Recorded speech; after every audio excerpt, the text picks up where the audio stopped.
আমার মনে হয় জামাত ইসলামী ক্ষমতায় আসার পরের দিন রাতে দেখুন প্লেন লাইন ধরে গেছে দুর্নীতিবাজ যেগুলা এমনি ভালো হয়ে যাবে। দাড়ি টুপি পরা মসজিদে দেখবেন ফজরের নামাজে তাদেরই আগে দেখবেন। গণপ্রতিরোধের ডাক দিতে হবে। তুমি ব্যবসা করবা, সাংবিধানিক ভাবে তোমার অধিকার আছে। তুমি বাংলাদেশের নাগরিক হিসেবে ব্যবসা করবা, এক পয়সা চাঁদাবাজরা যদি নেয় কমিউনিটি গড়ে তুলে তাদেরকে পিটায় পুলিশের হাতে ধরাই দেয়। জনগণ কারওয়ান বাজারে যেরকম ধোলাই দিছে, পুরো বাংলাদেশে এরকম গণধোলাই কর্মসূচি চলবে তখন চাঁদাবাজদের বিরুদ্ধে।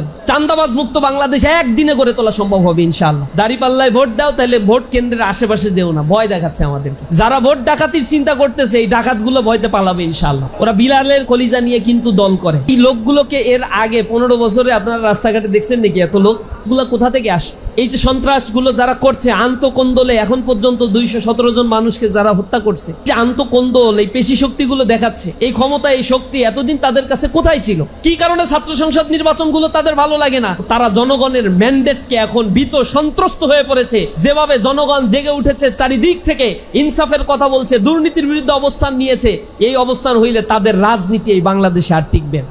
জরিপগুলো একটু ক্যালকুলেশন করবে। ওইখানে লেখছে 34% বিএনপি, 33% জামাত, 7% এনসিপি, 4% চরমনাই, অন্যান্য দল আর 3-4% মিলে জিলে আছে। যোগটোগ করলে এই যে 10 দলীয় জোট যেটা হয়েছে তা কত শতাংশ হয়? হিসাব কিতাব করে দেখবেন ওইখানে 40 পার হয়ে গেছে, আর ওরা এখনো 35-এ আছে। এই জন্য মাথাটা ঠিক নাই, এখন যা ইচ্ছা তাই করতেছে, এরে মারতেছে ওরে ধরতেছে। আগে যে চিন্তা করছিল যে 200 আসন নিয়ে তো এমনিই যাবো, পারলে 280 নিয়ে যাই কিনা এটা নিয়ে সন্দেহ ছিল। এখন হচ্ছে চাল চুলা কিছুই নাই, 150 পরে কিনা এটা নিয়েই টেনশনে আছে। টেনশনটা দিন যত যাচ্ছে ততই বাড়তেছে।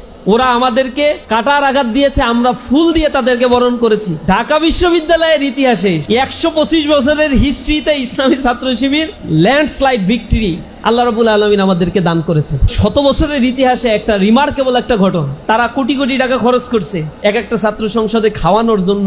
এখনো পর্যন্ত ওই বিশ্ববিদ্যালয়ের আশেপাশের কিছু কিছু জায়গায় গিয়ে খুঁজে দেখবেন টাকা পায় এখনো তাদের কাছে। ছাত্ররা খেয়েছে এবং বলছে যে খাইলাম ভাই, কিন্তু ভোট জায়গা মতো দিব। যে খেলা খাওয়ার প্রতি একটু কৃতজ্ঞতা বোধ আছে না? যদি এই উসুল করেই থাকে তাহলে এটা তো আমাদের হক, এটা খেয়ে প্রবলেম নাই। তো মানুষও এখন ডিজিটাল যুগে সবার কাছে তো অ্যান্ড্রয়েড ফোন আছে, সবাই সবকিছু জানে।